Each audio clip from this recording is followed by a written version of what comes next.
Mister বিনকে কোনো সাধারণ মানুষ ভেবে ভুল করো না। মিস্টার বিন কোনো মানুষই নয়, সে একজন এলিয়েন। কেননা মিস্টার বিনের এই পর্বটা তোমাকে মানতে বাধ্য করবে যে মিস্টার বিন একজন এলিয়েন। আর তার সাথে বোনাস হিসেবে এই দৃশ্যটাকে আরও প্রুফ করে দেবে। আর এইসব প্রমাণের উত্তর দেবেন মিস্টার বিন নিজে। চলো আজকে মিস্টার বিনের আসল মুখোশটা খুলে ফেলা যাক।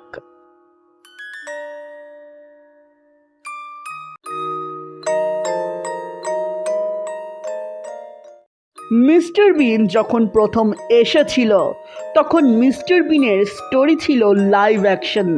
1990 থেকে 1995 সাল পর্যন্ত এটি চলেছিল এবং এই প্রথম সিরিজের মাত্র 15টা পর্বই তৈরি করা হয়েছিল। এই 15টা পর্বের যে ইন্ট্রো বা ওপেনিং ছিল সেটাই মিস্টার বিনের এলিয়েন হওয়ার সবচেয়ে বড় প্রমাণ। যদি মিস্টার বিনের লাইভ অ্যাকশন শো দেখে থাকো তাহলে এই দৃশ্যটা তোমার ঠিকই মনে আছে।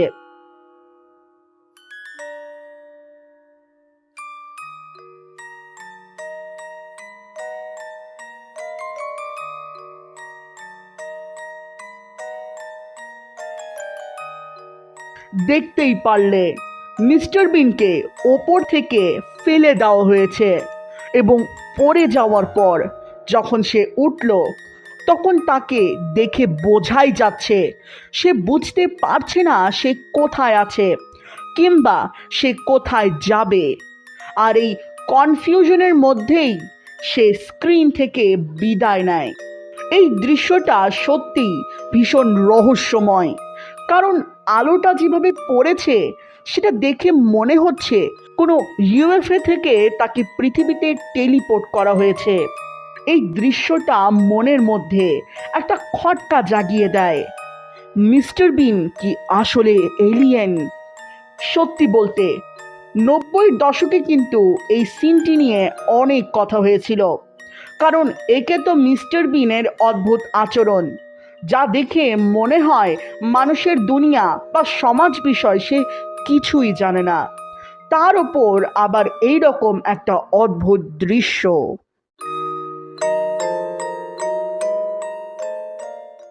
যখন এটা নিয়ে প্রচুর কথা ওঠে তখন মিস্টার বিনের অভিনেতা, অর্থাৎ আমরা যাকে দেখলেই বলি মিস্টার বিন, সেও মিস্টার বিনের এলিয়েন হওয়ার পিছনে একটা বড় হিন্ট দিয়েছিল। 1993 সালে মিস্টার বিনের অ্যাক্টর রোয়ান অ্যাটকিনসন তার একটি সাক্ষাৎকারে বলেন, মিস্টার বিনকে শেষ করার জন্য তাদের মাথায় একটি বিশেষ প্লট ছিল। মনোযোগ দিয়ে শোনো, এই প্লটের ভেতরেই কিন্তু আসল উত্তরটা লুকিয়ে আছে। মিস্টার বিনের অ্যাক্টর বলেন, মিস্টার বিনের শেষ পর্বের জন্য একটি প্লট ভাবা হয়েছিল যেখানে মিস্টার বিন রাতের বেলায় একটি নির্জন গ্রাম দিয়ে তার গাড়ি নিয়ে যাচ্ছিল। তখনই সে আকাশের দিকে একটি ইউএফও দেখতে পায়। মিস্টার বিন কৌতূহলী হয়ে গাড়ি থামায় এবং সে সেখানে ইউএফওটি দেখতে যায়। হঠাৎ করে ইউএফওর দরজা খুলে যায় এবং সেখান থেকে বেরিয়ে আসে মিস্টার বিনের মতোই দেখতে 25 জন ক্লোন। সেই 25 জন ক্লোন মিস্টার বিনকে স্বাগত জানিয়ে তাদের ইউএফওতে নিয়ে যায় এবং এরপরে তারা তাকে নিজের গ্রহে নিয়ে চলে যায়। তোমরা হয়তো বিশ্বাস করতে পারছো না যে হ্যাঁ, মিস্টার বিনের শেষ পর্বটি এমন একটি সাই-ফাই করার ভাবনা এসেছিল, কিন্তু ইন্টারভিউতে তিনি পরে উল্লেখ করেন যে বাজেটের কারণে তারা শেষ পর্যন্ত এটি করতে পারেনি। এখন হয়তো একটু অবাক হয়ে গেছো, তবে এখনো তো শুধু ট্রেইলার এলো, মুভি এখনো বাকি আছে। যখন 95 সালে মিস্টার বিনের লাইভ অ্যাকশন বন্ধ হয়ে গেল তখন মিস্টার বিনকে পুনরায় জীবিত করার চেষ্টা শুরু হলো, আর সেই জন্যই শুরু হলো মিস্টার বিন অ্যানিমেটেড সিরিজ, যেখানে মিস্টার বিনের আরও অনেক গল্প তুলে ধরা হলো। কিন্তু ভক্তদের মিস্টার বিনকে এলিয়েন বলায় যে তত্ত্ব বা থিওরি ছিল, সেটাকে একটা সত্যিকারের সারপ্রাইজ দেওয়ার জন্য এই বিশেষ পর্বটি তৈরি করা হয়। এটি হলো মিস্টার বিন অ্যানিমেটেড সিরিজের, যার নাম ডাবল ট্রাবল। পর্বটি শুরু হয় এবং মিস্টার বিন দেখতে পায় অবিকল তারই মতো দেখতে একজনকে। সে দেখে অবাক হয়ে যায়, কারণ ওই লোকটি পুরোটাই মিস্টার বিনের মতো দেখতে। তবে মিস্টার বিনের যে টেডি ভাল্লুক, সেটি সেই অদ্ভুত লোকটির কাছে ছিল না। তার কাছে ছিল একটি প্যাঙ্গুইনের পুতুল। মিস্টার বিন তাকে নিজের বাসায় নিয়ে যায়। মিস্টার বিন যাকে বাসায় নিয়ে এসেছে, সেই লোকটির নাম সিরিজে সরাসরি উল্লেখ করা হয়নি, তবে তার নাম হলো মিস্টার পড। যাই হোক, গল্পের একটু এগিয়ে যাওয়া যাক।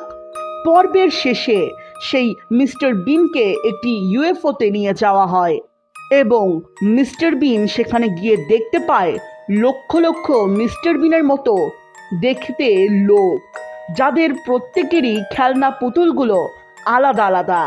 মিস্টার বিনকে তারা নিয়েই যাচ্ছিল নিজেদের গ্রহে, কিন্তু পরে মিস্টার পট তাকে আকাশ থেকে নিচে ফেলে দেয়।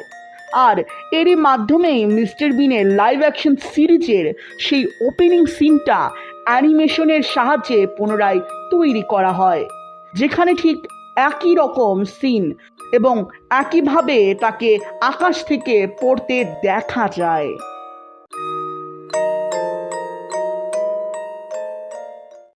মিস্টার বিন এলিয়েন হওয়ার সূত্র তো আমরা সব জেনেই ফেললাম, তবে প্রশ্ন থেকেই যায়, তাহলে মিস্টার বিন কি সত্যি সত্যি এলিয়েন? এটার উত্তর একদিক থেকে না, আবার কিছুটা হ্যাঁ। তুমি যদি একজন সাধারণ দর্শক হিসেবে দেখো এবং সিরিজের গল্পের ভেতরে লোর হিসেবে বিচার করো, তাহলে হ্যাঁ, মিস্টার বিন একজন এলিয়েন। আর যদি তুমি লেখকদের মনোভাব এবং পুরো বিষয়টা বাইরে থেকে দেখো, তাহলে এটা স্রেফ একটা অ্যানিমেটেড সিরিজ মনে হবে, কারণ লেখকদের মতে সে আসলে একজন সাধারণ প্রাপ্তবয়স্ক মানুষ, যার ভেতরে আজও একটি ছোট্ট শিশুর মস্তিষ্ক কাজ করে। এখন তোমরাই ডিসাইড করো, মিস্টার বিন কি আসলেই একজন এলিয়েন, নাকি একজন সাধারণ মানুষ যার মস্তিষ্কটি একটি শিশুর মতো? যাই হোক, এটা হয়তো তোমরা পরেও সিদ্ধান্ত নিতে পারো। তবে তার আগে, কেন টম অ্যান্ড জেরি কখনো কথা বলে না? এই প্রশ্নের উত্তর জানতে চাইলে মাঝখানে আসা ভিডিওটিতে ক্লিক করো। সত্যি বলতে একটা দারুণ তথ্য জানতে পারবে। আর আমি দেখা করছি নেক্সট ভিডিওতে।